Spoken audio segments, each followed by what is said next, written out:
Olá pessoal, boa noite. Hoje, dia 15 de agosto, e eu tô aqui ao vivo com todos vocês para começar uma live com um assunto super importante.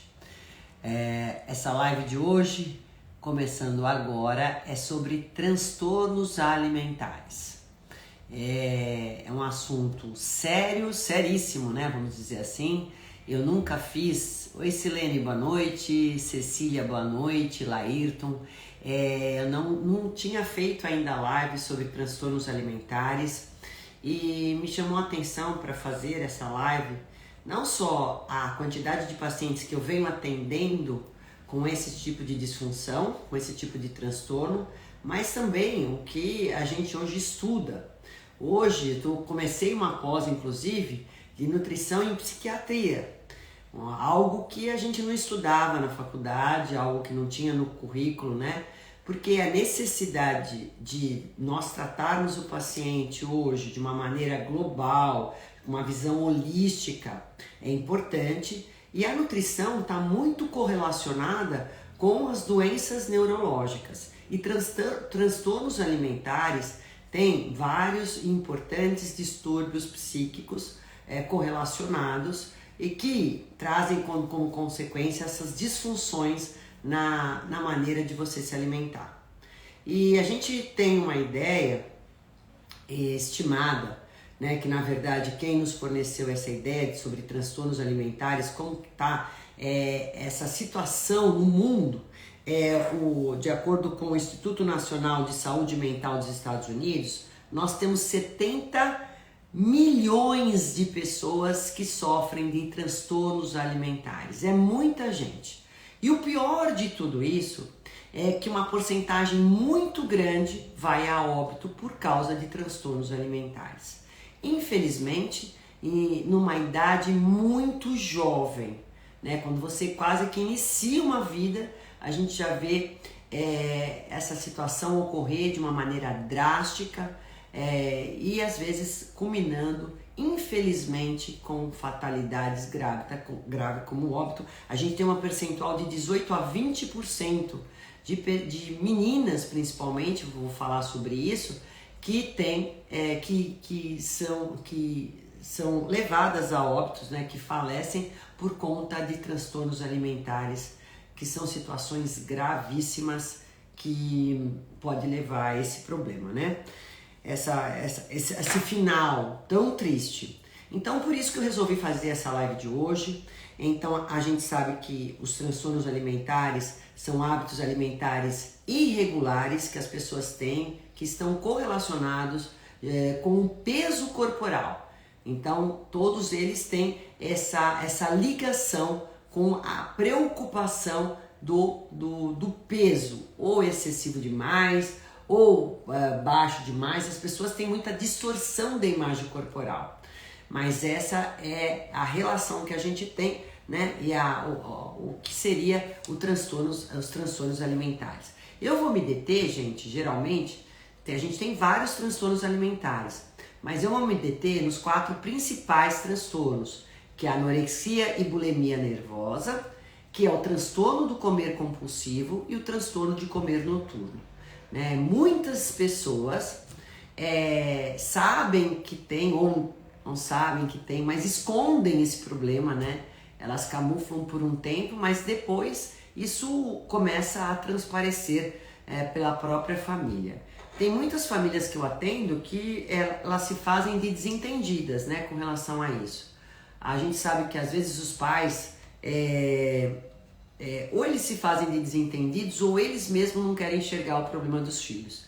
Então, por isso que é importantíssimo esse alerta que eu vou dar para todos vocês que são pais, mães, né, que começam a perceber alguns sinais e sintomas, né, nos seus filhos adolescentes, começar a ficar mais atento a isso para poder ajudá-lo nesse momento, tá? Saber, então, perceber que alguma coisa está errada. A gente tem que estar sempre observando os filhos, né? E para saber se eles estão realmente de acordo com aquilo que seria normal. E a gente também tem como causas dos transtornos alimentares eu diria assim, que tem várias causas, é multicausal, né? Não é uma causa só. Então a gente tem várias causas que podem culminar com transtornos alimentares. A primeira causa, gente, são o distúrbio que a pessoa tem de imagem. A pessoa, ela olha no espelho, mas ela não se vê daquele jeito. Para ela tá magra. Eu atendo pacientes aqui que tem 34 quilos, né, e 1,65 m de altura, 1,60 m de altura, mas ela se enxerga gorda. Então ela tem um transtorno de imagem corporal. Ela não se enxerga do jeito que ela é. Para ela, ainda aquele peso é um peso excessivo. Boa noite, Souza, tudo bem?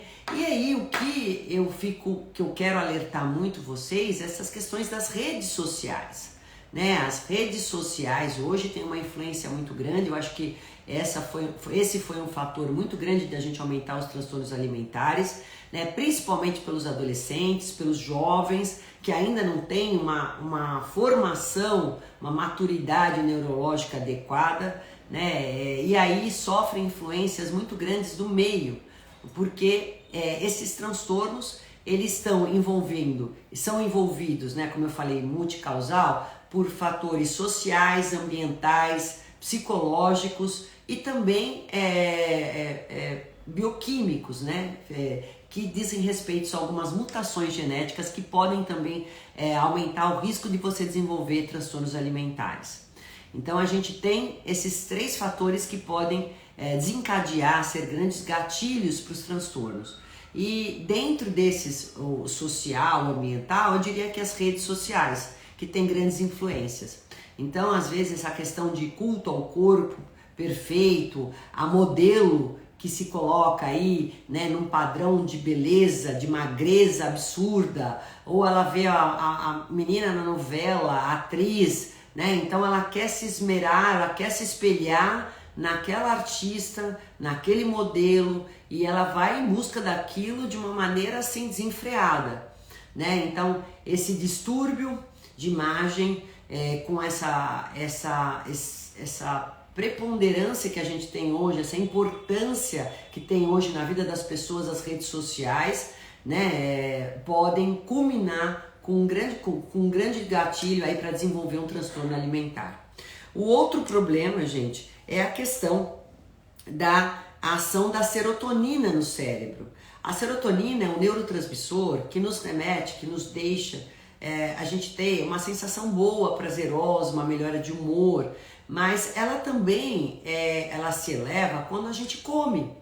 Então, o prazer da alimentação está muito ligado com esse neurotransmissor. Quando a gente tem uma disfunção da serotonina, ou para mais ou para menos, a gente pode ter também, né, um desequilíbrio de serotonina pode levar também a um prazer maior em comer mais, ou um prazer maior também em ficar sem comer. Né? Quando a gente tem uma anorexia nervosa, as meninas, quanto menos elas comem, mais prazer elas sentem de ficar mais tempo sem comer. Né? Elas vão educando o corpo dela a sentir prazer para isso. Né? Então, a ação da serotonina, ela pode ser aí também uma outra causa, né, que age como gatilho para transtornos alimentares, né? Então a distorção da imagem corporal, a questão da presença das mídias sociais, né, esse desejo de se enquadrar em padrões sociais que nada tem a ver às vezes com o biotipo da pessoa, nada tem a ver com a genética, mas ela acha que tem que entrar na calça 36, 32, ela não tem nada a ver com aquilo, mas ela vai lutar para poder chegar a isso. E ela começa a aprender através da internet, ela começa a ver como que as pessoas chegaram a baixar esse peso assim rápido, e ela vai começar a fazer estratégias não saudáveis para poder abaixar esse peso. E dentro disso ela começa a desenvolver então os transtornos alimentares, para poder chegar nisso que ela está querendo como padrão de beleza que ela colocou na cabeça dela, que aquilo seria o perfeito e adequado para ela, tá? Outras causas também, gente, seriam às vezes aquela questão de quando a criança é pequena, os pais falam, rapa o prato, come tudo, né? Gente, cuidado com isso, porque isso pode levar a criança a desenvolver um transtorno futuro. Né? Sem fome, ela tem que rapar o prato. Então ela come mesmo com aquela sensação de plenitude gástrica, de sensação de saciedade, o pai quer que rapa tudo, porque ela foi educada para aquilo. Então ela vai desenvolver o outro lado da história, que é aquele transtorno de comer compulsivo. Ela come sempre mais do que ela precisa, porque os pais obrigaram, de certa forma, ela a comer tudo, mesmo sem vontade, sem fome, sem necessidade. O bullying na escola também é um gatilho importante para desenvolver transtornos alimentares. A gente sabe que jovens que foram debochadas, que sofreram deboches, né, gozações nas escolas com relação a gorda, saco de areia, aquela que não é escolhida para nada, aquela que não tem namorado, aquela que os outros sempre têm alguma piadinha, né, desnecessária, de mau gosto. Então cuidado com isso, porque isso também pode desenvolver um transtorno alimentar nessa idade. Então a gente tem que ter muito cuidado. Outra coisa também é algumas profissões que as meninas escolhem, tipo, eu quero ser modelo, eu quero ser bailarina. Eu vejo e já atendi muitos e muitos casos que são obrigadas a baixar um peso, né, um peso que não é saudável, tem que chegar num IMC absurdamente baixo para poder ganhar ali a competição, ganhar o concurso, enfim, ou porque tem prova de modelo, ou porque ela tem que ser a melhor dançarina, e para que isso ocorra ela tem que chegar num peso extremamente baixo. Vocês não sabem, né, o que essas meninas se submetem para poder chegar no peso desejado que tem que ser para modelo. Ainda agora a gente tem, já aqui no Brasil, alguns outros padrões, né? Algumas curvas a gente já consegue ver nas modelos, mas antigamente era um padrão de beleza absurdamente magro. Ainda lá fora, na França, a gente vê muito isso, principalmente ainda esse padrão de beleza que é totalmente insano, né? Nada saudável, e aí que pode as pessoas então desencadearem transtornos em virtude dessa necessidade. Então essas são outras causas que podem também desenvolver os transtornos alimentares. Deixa eu ver se tem alguma pergunta aqui.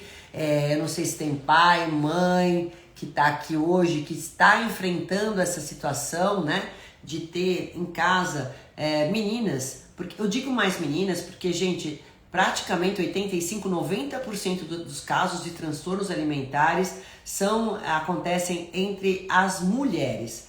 E geralmente na faixa de 13, 15 anos até 25 anos. Principalmente a anorexia e a bulimia nervosa. Transtorno de comer compulsivo e o transtorno já noturno, de comer noturno, ele já pode até ocorrer em idades mais avançadas do que isso. Mas esses dois, geralmente é nessa fase, numa fase de transição importante da mulher, transição hormonal, é uma fase onde a gente armazena a maior quantidade de cálcio nos nossos ossos, a gente faz reserva de cálcio em maior quantidade, a gente tem picos de reservas nessa idade, então a gente vê grandes deficiências, grandes sintomas muito prejudiciais, muito, gente, que ocorrem, que eu vou falar agora, quando a menina, eu vou colocar assim porque é uma menina de 13 anos, menina de 12 anos, menina de 15 anos, começa a desenvolver um transtorno alimentar. Então, muito, muito cuidado com pais.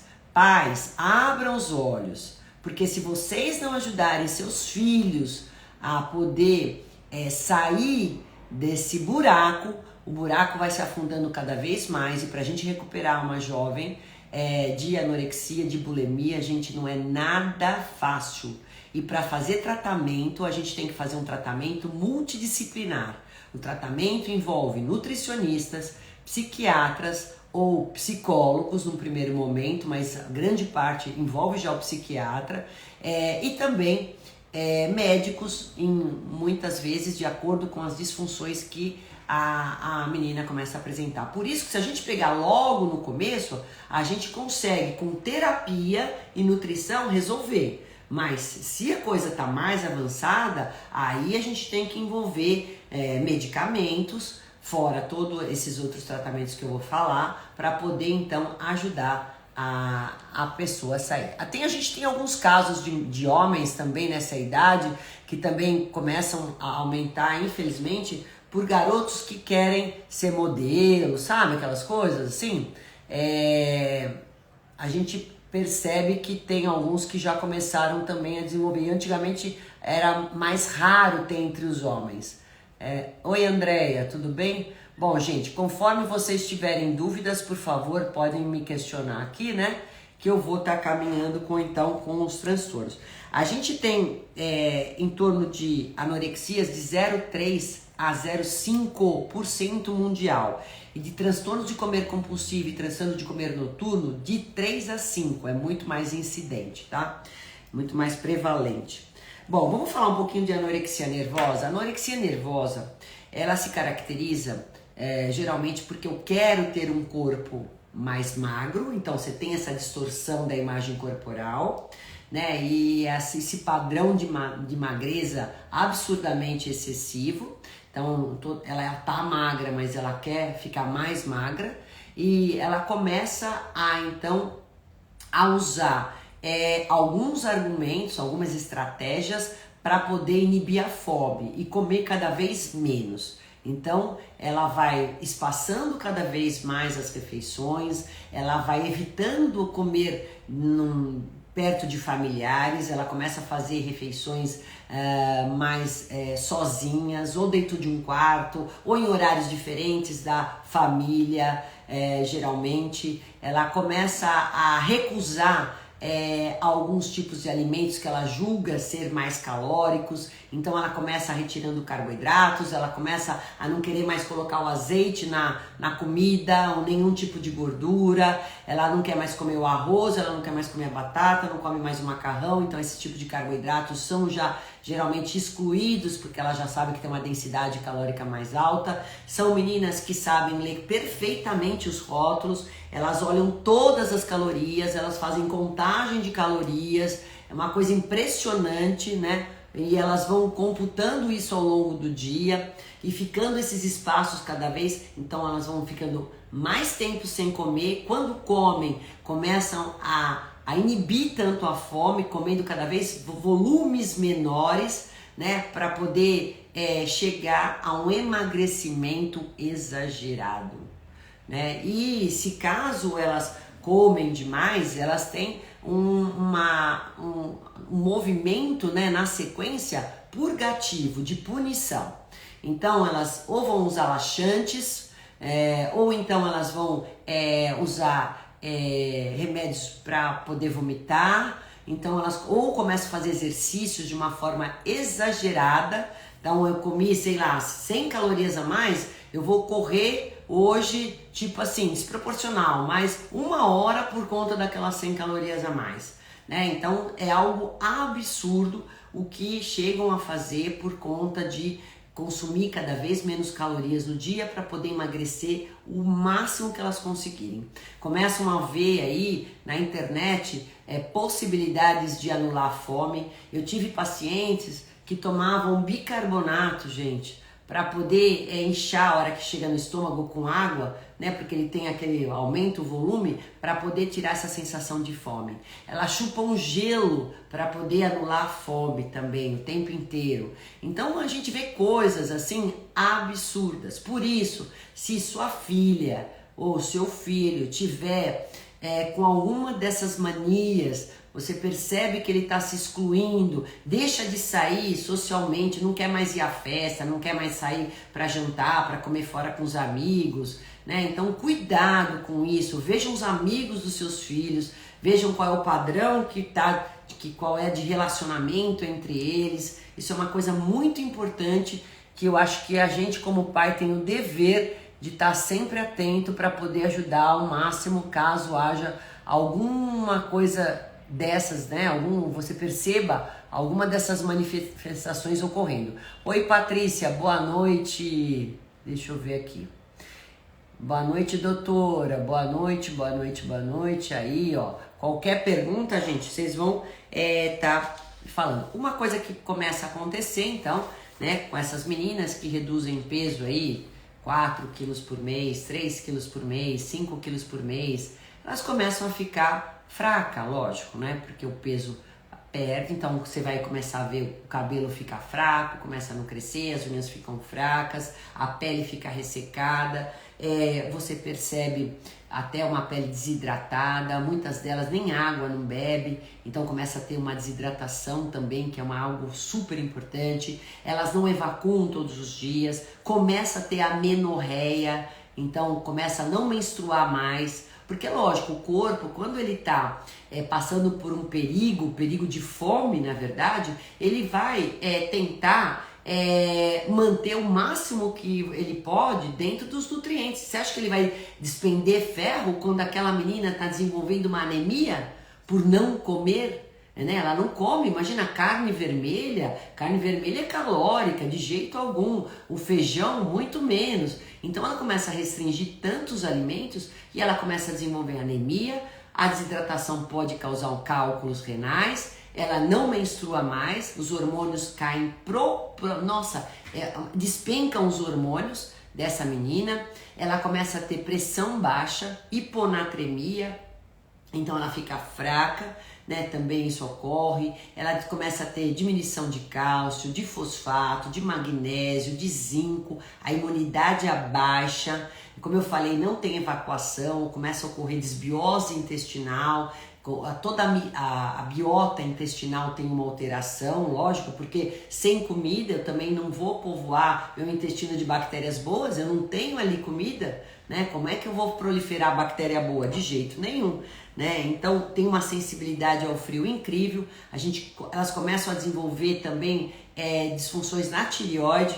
A tireoide começa a trabalhar de uma maneira também já comprometida, porque ela não vai fabricar os hormônios que ela deveria. Então, porque a tireoide é uma glândula que se manifesta muito rapidamente em situação de perigo, ela vai ter essas oscilações também. Não podemos deixar de falar sobre o cortisol, que é um hormônio de estresse, e nessa condição ele também vai se alterar. Essas meninas começam assim, ou dormir muito ou ficar com insônia, também distúrbios de sono. Então vocês podem ver que assim, na flor da juventude, eu tenho uma menina que está assim, se despencando, se degenerando, né? Literalmente se degenerando quando ela, infelizmente, desenvolve um transtorno de anorexia nervosa. Gente, é cruel, vocês não queiram saber, né, como que pode chegar a um quadro desse. Até, às vezes, o fato de ter que internar para poder hidratar, para poder realimentar ela com sonda, porque ela não consegue nem mais se realimentar, porque a parte do aparelho digestivo dela fica super comprometida. Ela começa a ter corrosão também nos dentes, né, por conta de vômitos. Então até esse uso de laxante expelia muito sódio, potássio, nutriente, desidrata. Então é terrível, gente, é muito cruel. Vocês, pais, pelo amor de Deus, né? Eu ainda há pouco, semana passada, eu recebi uma garota, assim, a gente vê tendências, sabe? Tendências. Então, cuidado, mães que têm um corpo, que são magras, isso e aquilo, quando a menina começa a aumentar o peso, cuidado a forma que vocês falam com a adolescente, os pais, as mães, tem que ter uma linguagem muito muito adequada, vamos dizer assim, porque se o bullying começa a ocorrer dentro de casa, aí você imagina, fora ocorrendo, isso pode acontecer muito mais facilmente, né? Essa rejeição dos próprios pais, ou a questão da menina querer ter essa imagem da mãe, ela sempre vai refletir, ela quer ser o espelho da mãe, e a mãe tem um corpo, né, melhor que o dela, ou mais magro, também pode ser um grande gatilho que possa levar essa menina a desenvolver uma anorexia, tá? Então cuidado com esse tipo de problema. A bulimia, a menina já não fica nesse padrão de magreza tão drástico como a anorexia, porque ela come até, só que ela, na sequência que ela come um pouco a mais, que ela acha que comeu um pouco a mais, ela vai lá e vai vomitar, ou ela vai tomar laxativo. né? Então ela faz o movimento purgativo assim que ela perceber que exagerou. E às vezes, como eu falei pra vocês, não é nem exagerar. Ela comeu um bife a mais, ela comeu mais chocolate, ou ela comeu mais sorvete, então ela come. Só que depois ela vai ter a punição por ter comido um pouco a mais. Então, geralmente, elas não desenvolvem amenorreia, elas não têm grandes deficiências nutricionais, mas todo esse fato de forçar o vômito ou forçar a diarreia acaba também, né, lógico, tendo grandes problemas no aparelho digestivo, intestinal, grandes problemas metabólicos que podem ser desenvolvidos. Essa menina fica com cáries, geralmente, com corrosão nos dentes, né? Pode ter um problema sério a nível de esôfago também, pode desenvolver uma inflamação mais séria. Então é muito comum isso acontecer e a gente sabe que sempre tem essas questões de distúrbios de ansiedade, né? As meninas também quando tem anorexia, geralmente são deprimidas. E aqui também a gente vê muito essa questão da depressão, de transtornos também, muito esse desequilíbrio emocional, né? Transtornos de ansiedade, ou a ansiedade, ou a depressão. Elas estão horas muito contentes, horas muito infelizes, porque comeram demais, ou porque o peso aumentou 100 gramas, né, na balança. Elas vivem se pesando, é uma coisa que tem a balança lá do lado da cama delas, geralmente, para ficar pesando. Essa contagem de calorias também existe. Então, são meninas que acabam tendo todo esse processo, né? Elas processam a alimentação dessa forma. Então, isso é muito preocupante. Também na bulimia, a gente percebe que as meninas comem de uma forma separada dos pais, elas buscam, né? Rúbia, o tema é transtornos alimentares. Para quem está entrando agora, eu estou falando sobre anorexia e bulimia nervosa, transtorno do comer compulsivo e transtorno do comer noturno, tá? Esse é o tema. E eu sei que... Oi, Marcos, tudo bem? Boa noite. Aí, Gislaine, olha, é um assunto muito sério, gente. Quem de vocês aqui, ó, que tá me vendo agora, tem em casa ou conhece pessoas que enfrentam esse tipo de problema, né? Não é fácil.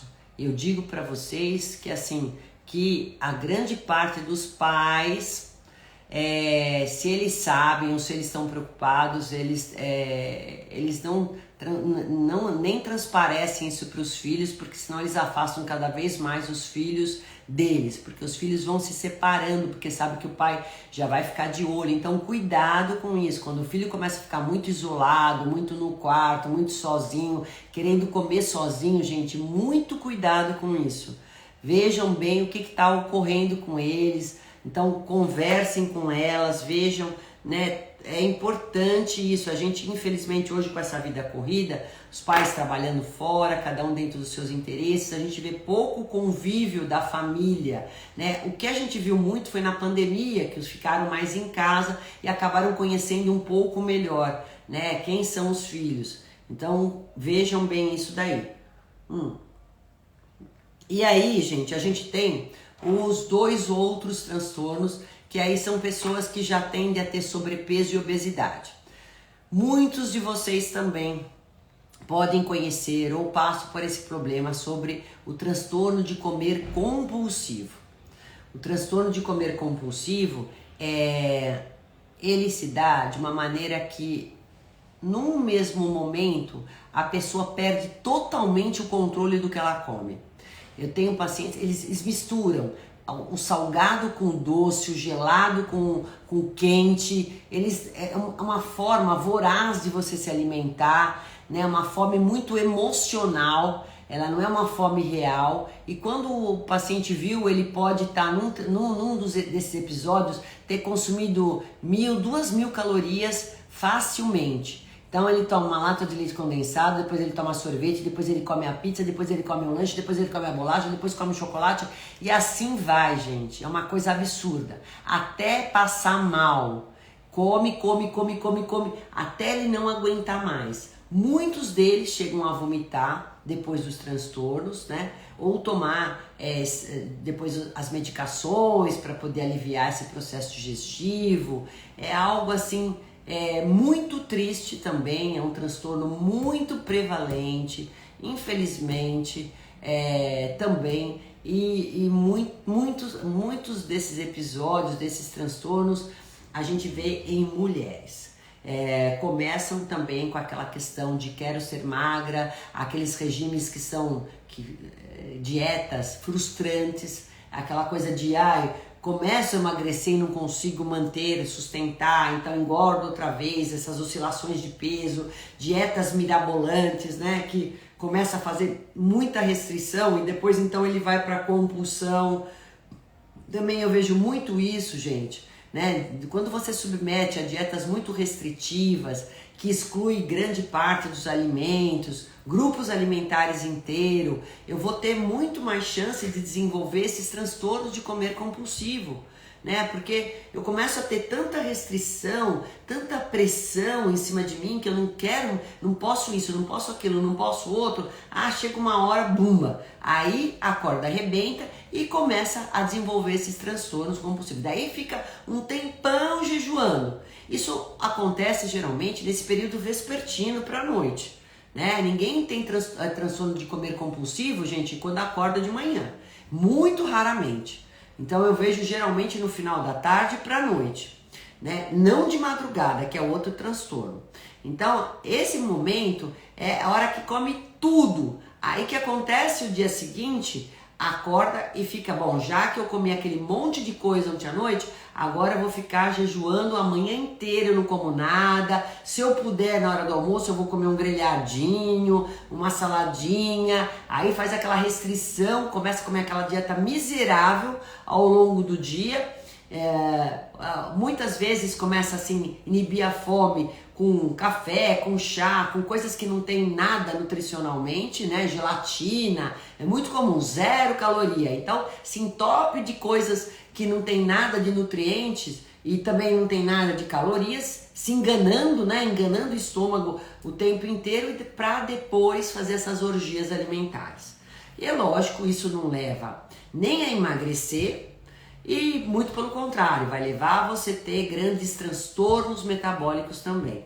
E vai cada vez mais promovendo disfunções no seu corpo, dificulta a síntese hormonais, a produção de neurotransmissores, desbiose intestinal, problemas digestivos, lógico, né?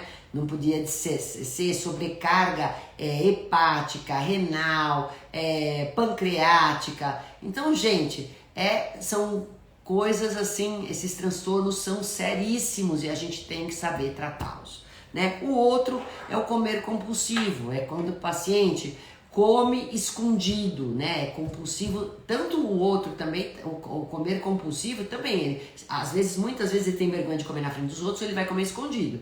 Então você vai ver escondido no quarto, mesmo que seja vespertino para a noite. O noturno é justamente porque assim, quando você às vezes se priva durante todo o dia, isso acontece muito, tem uma dieta muito restritiva também, mas ao longo de todo o dia, aí a hora que o seu cérebro quando você vai dormir, o seu inconsciente fala mais alto. Então, o teu corpo te pede por aquilo que você não deu o dia inteiro para ele. Aí você vai falar, puta, acordei com fome, né? A primeira vez você vai lá, come alguma coisa. Bom, me senti melhor, foi lá e dormiu. E você vai criando esse hábito que na verdade se transforma em um transtorno alimentar. Então você acaba comendo noturnamente, que é um horário totalmente impróprio, onde o nosso corpo ele tem que estar preparado para fazer reparos em tudo aquilo que a gente estragou durante o dia, a gente tem que saber reparar durante a noite, né? Para poder no dia seguinte estar pronto, com energia, com disposição para poder trabalhar, produzir, fazer suas coisas. Não, o que acontece? Ele está a noite inteira trabalhando na digestão. E geralmente as escolhas na hora de você comer noturno, as escolhas alimentares são escolhas totalmente impróprias. Não pensa que ele vai lá comer uma fruta. Na verdade, ele vai comer tudo alimentos de alta densidade calórica, né? Então são alimentos bolacha, bolo, pizza, sanduíche, queijo. Nossa, o pessoal come também essas 1000 calorias facilmente, são ingeridas, chocolates, tudo, e aí ele volta a dormir, né? Então, toda noite, 3 horas da manhã, acordo para comer. Toda noite, né? Às vezes, então, ele fez a dieta certinha, ou até certinha demais, restritiva demais durante o dia, aí chega de noite e ele faz aquelas compulsões. O que vai acontecer? O dia seguinte ele acorda mal-humorado, com falta de energia, totalmente indisposto, digestão ruim, intestino ruim, ele vai ficar outra vez sem comer o dia inteiro, né? E aí você vai sinalizando outra vez esse ciclo, né? Então, quanto menos eu como durante o dia, mais eu vou acordar à noite para querer comer. Então, eu inverto as coisas. Então, gente, isso é cada vez mais estimulado e também não leva ao emagrecimento, leva só a cada vez mais a você ter distúrbios metabólicos, ter problemas porque o cortisol vai se alterar, sua tireoide vai se alterar, as questões de síntese hormonais, leptina e grelina, que é o hormônio da fome e saciedade, também se altera completamente, resistência insulínica, colesterol, triglicéridos, todos esses marcadores, né, inflamatórios, como eu falei para vocês, a questão da desbiose, tudo se altera em transtornos alimentares, porque são ações estressantes, são disfunções que vão gerar problemas físicos, problemas mentais, psicológicos, problemas comportamentais, problemas sociais, né, que vão estar culminando, né, no decorrer de todos esses transtornos, até chegar a complicações mais sérias, no caso, como eu falei inicialmente, principalmente aí na questão da anorexia nervosa, né, levando a fatalidades, né, a questão até de internações e até chegando a óbito, como a gente sabe.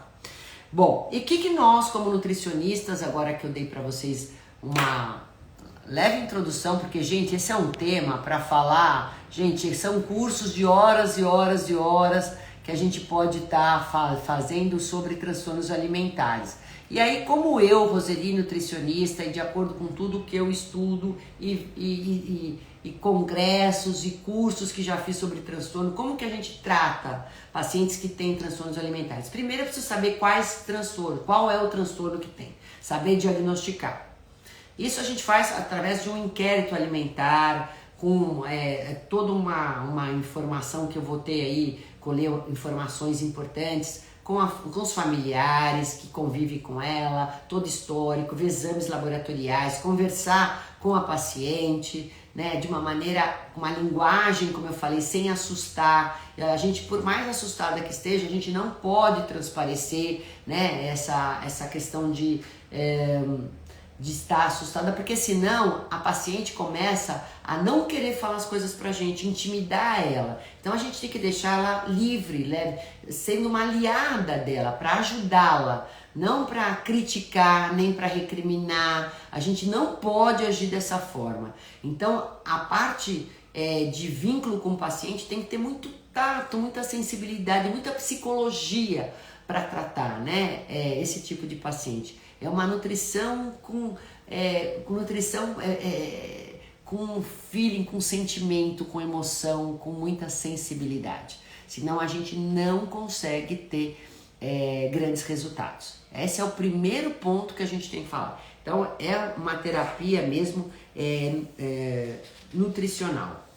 E aí, gente, como eu falei, tem que ser tratada por uma equipe multidisciplinar, mas o que tange a nutrição, eu vou primeiro olhar os exames para poder fazer ver o que temos aí, né? Essas pacientes geralmente desenvolvem ainda mais anorexia, até uma osteopenia, né, se desenvolve.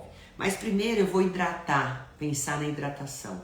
Vamos devagarzinho, hidratando essas pacientes, pensando em colocar líquidos corporais para elas, porque elas são geralmente desidratadas. Isso eu tô falando quando é anorexia nervosa, principalmente, né? E aí a gente vai trabalhar na anorexia e na bulimia uma alimentação justa, mais uma alimentação, gente, que eu vou realimentar o paciente. Então, eu não vou colocar para ele grandes quantidades de comida das quais seriam necessárias, porque ele nem consegue digerir. Então, a gente tem que trabalhar uma alimentação bem fracionada, pouca quantidade, um pouquinho de cada vez, para não assustar o paciente. Então, é um processo muito gradativo. Nem que eu tenho que ver, às vezes, semanalmente ou cada 15 dias a paciente e adequando a dieta dela a cada tempo que ela vem aqui, dependendo da evolução dela.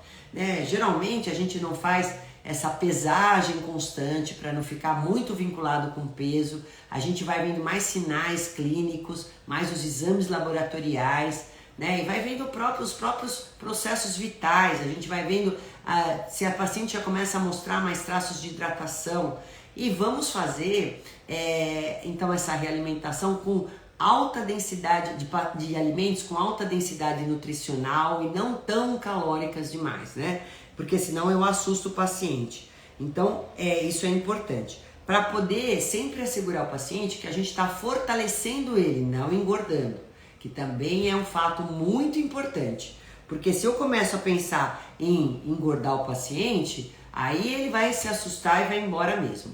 Colocar bem os pais a par disso, para os pais ficarem vigiando não, numas de supervisionar a alimentação, tentar chamar o filho para começar a comer junto com os pais, isso é importante, né? Na mesma mesa com os pais, tentar ver se na escola também você tem algum aliado ali, amigas ou professores que possam também ver como que está acontecendo ali nos lanches da escola, é importante. Alimentos têm que ser de fácil digestibilidade, colocar pouca fibra, porque as fibras alimentares, elas ocupam grande parte do estômago, né? Então a gente vai colocar poucas fibras, mais legumes cozidos, proteínas magras e fácil digestão, mais o peixe, mais os ovos, mais o frango, mais do que a carne vermelha, porque elas não têm capacidade de digerir tão bem. Vou tratar a desbiose intestinal, que é importante. E aí a gente corrigir as carências nutricionais, né? E evitar alimentos industrializados. A nível de suplementação, eu dou muito na anorexia, no transtorno de bulimia, eu vou dar pré e probióticos, né? O ômega 3 sensacional, porque eu vou trabalhar também a parte neurológica, principalmente o DHA, mas o EPA também, e as vitaminas e minerais. Vitamina D, a gente tem que pôr magnésio, tem que pôr o zinco, tem que pôr às vezes cálcio, a gente pôr vitamina C. Então eu vou trabalhar aí as vitaminas e minerais que agem em sinergia e as quais eu já vejo que ela tem deficiência. Ferro muitas vezes eu tenho que trabalhar também, né? Vitaminas do complexo B, fundamental para transtornos alimentares. B12, B6, B1, B2, então complexo B de uma forma geral, B3, coenzima Q10 para dar mais energia para essas meninas todas, né? Isso é importante. Os fitoquímicos, a cúrcuma, que também é super importante para ter anti-inflamação, trabalhar enzimas digestivas também são importantes aí. E vocês vão vendo de proteína em pó, whey protein, colágeno proteico, né? Então a gente também tem essa possibilidade hoje de trabalhar com essas proteínas que são de fácil digestão e boa absorção para trabalhar nos transtornos. E a gente vai introduzindo isso de uma maneira gradativa para não assustar a paciente. Isso tanto na anorexia como na bulimia. Agora, quando eu falo para vocês as frutas, tudo isso eu vou colocando gradativamente, tá? Vou mostrando às vezes, porque às vezes a paciente fala, mas quantas calorias eu estou comendo? Elas têm muito essa preocupação. Então a gente vai mostrando também para elas, eu tenho que mostrar, eu não posso mentir para ela, né? Então a gente tem que transparecer sempre a verdade para poder estar elas se sentindo seguras, e a gente vai aumentando isso gradativamente. Bom, já no transtorno de comer compulsivo e noturno, a gente tem que fazer uma dieta justa, mais restritiva, mas não severa, né? Então, alimentar esse corpo, alimentar essa mente com nutrientes de verdade, com comidas de verdade, né? Com nutrientes essenciais, para formar neurotransmissores, para melhorar a serotonina, melhorar a fome, melhorar a saciedade, é super importante. Então, esse sim, eu vou fazer uso de folhas cruas, então um pratão de salada no almoço, um pratão de salada no jantar, uma boa quantidade de proteína no café, no almoço e no jantar, para dar saciedade. Esse eu posso trabalhar com ovos pela manhã, com carne vermelha na hora do almoço, com frango ou peixe à noite. Posso trabalhar e devo trabalhar com carboidratos, mandioca, batata doce, quinoa, para dar. Então eu vou fazer sempre as 3 principais refeições muito bem equilibradas, com gorduras boas, com azeite de oliva, com óleo de coco, com as castanhas. Então esse paciente, ele tem que se sentir bem alimentado, não pode se sentir com restrição, não pode sentir fome, não pode. E para quem, aí vocês vão ver que quando eu modulo isso com os 3 macronutrientes, café da manhã, almoço e jantar, as compulsões alimentares, gente, elas praticamente zeram. É muito normal, muito comum isso acontecer. Grande parte dos meus pacientes tem compulsão no vespertino para o noturno. E a hora que eu dou um cardápio desses, é muito legal. O whey protein, gente, ele dá muita saciedade.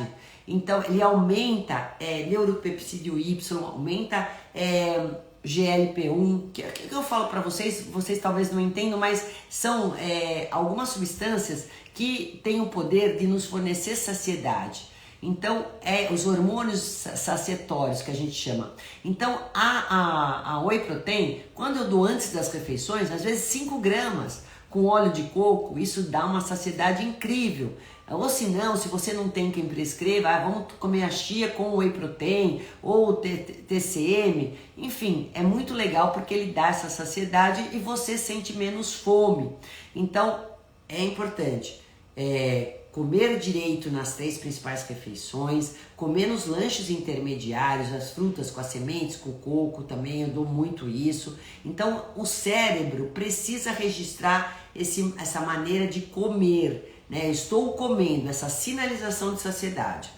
E aí eu vou modulando o hormônio, modulando os neurotransmissores, né? Dopamina, serotonina, cortisol, e para esse paciente, e vou sanando as minhas compulsões. Vocês vão ver, eu até ponho, você gosta de chocolate? Tem pacientes que preferem que eu não ponha, porque acham que não consegue comer um pouquinho, vai compulsionar. Tem outros que falam, não doutora, é melhor você pôr todo dia, eu não vou conseguir ficar sem. Então eu doso e coloco 30 gramas de chocolate todo dia nesse momento, às 5 horas da tarde.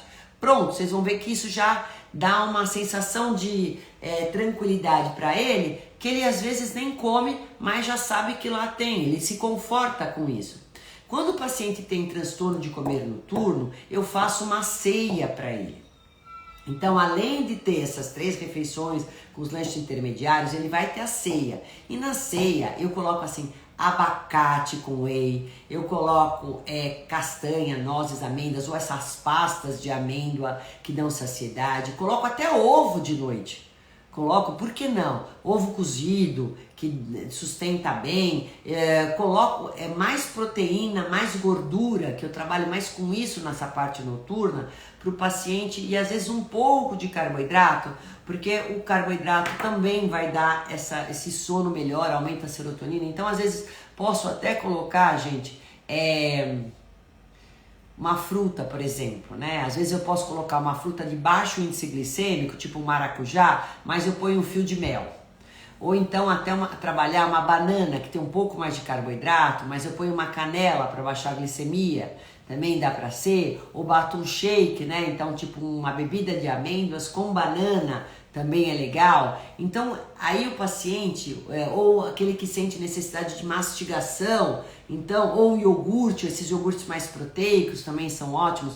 E aí então ele vai dormir, mas já comendo bem durante todo o dia e comendo essa ceia, a chance dele acordar à noite para comer vai sendo reduzida. E eu ensino ele ter do lado da cabeceira dele, gente, chá, água de coco, ou então as castanhas, para ter ali do lado da cabeceira dele. Então, se ele ainda acordar nos primeiros momentos, eu ensino ele a ter isso para comer. né? Então ali ele vai começar a se contentar com isso. Os primeiros dias é super difícil. E aí, lógico que eu tenho que suplementar ele para ter um sono bom, melhorar a qualidade de sono dele, né? Então, porque geralmente esses pacientes têm transtorno de sono também, né? Distúrbios de sono, melhor dizendo. Então, melhorar a qualidade de sono dele, né? Fazer com que ele tenha um sono, então, de repente, dar uma melatonina com magnésio inositol, que é excelente para sono também, né? Ou então uma passiflora, tem que dar chás calmante, para a gente poder fazer um padrão de sono melhor e aí dar também o que comer nesse período se ele acordar nos primeiros dias.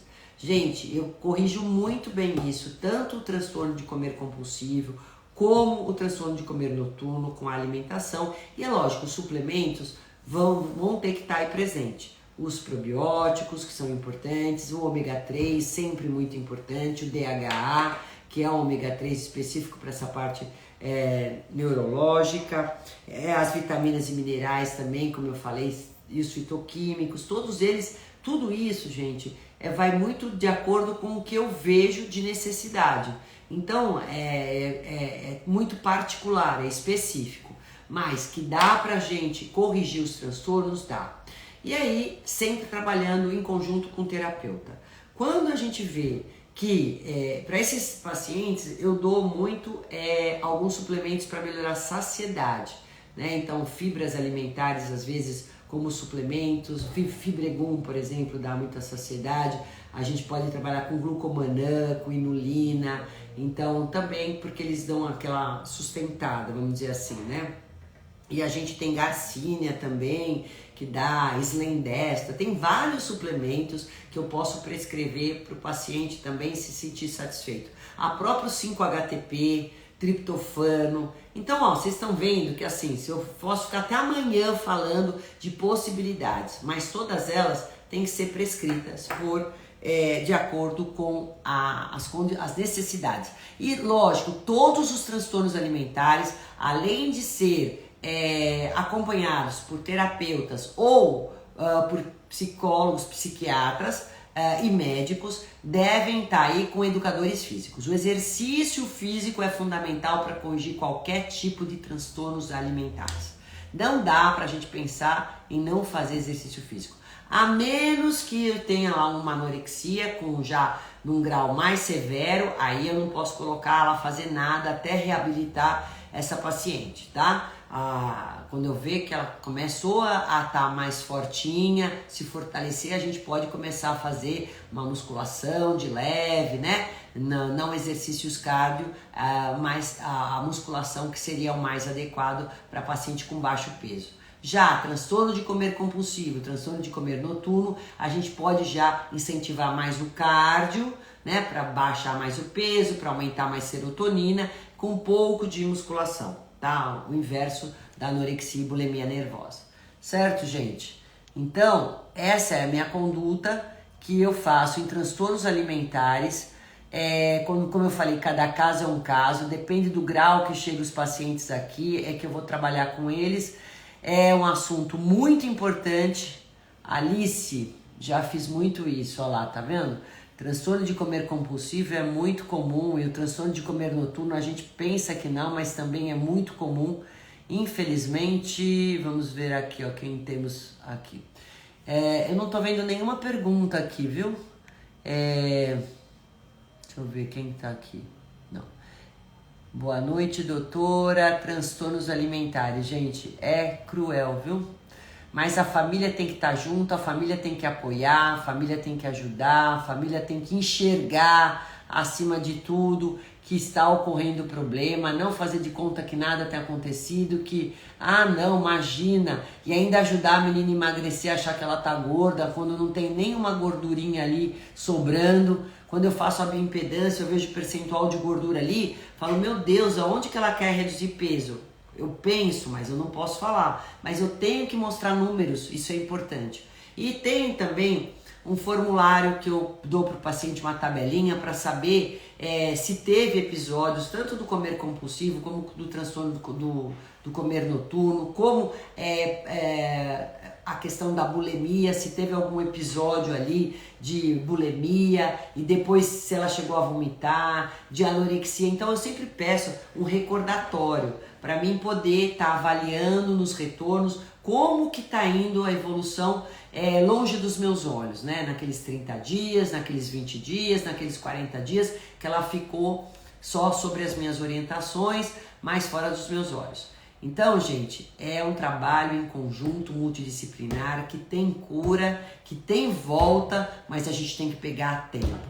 Por isso, pais, por favor, fiquem de olho nos seus filhos, né? Conversem, cuidado com os bullying, cuidado com esse exagero nessa questão da alimentação, esse exagero na questão de contagem de calorias, cuidado com esse exagero no culto ao corpo, cuidado, né? Eu peço para vocês ficarem sempre atentos a isso. Muito obrigada pela participação de todos, espero poder ter ajudado de alguma forma e prometo que essa live vai ficar gravada. E quem não fez a pergunta nesse momento, que eu não estou vendo nenhuma, pode me fazer a pergunta que eu vou responder para todos vocês, tá? Uma ótima semana que se inicia hoje, né? Espero ter ajudado vocês. Fiquem com Deus.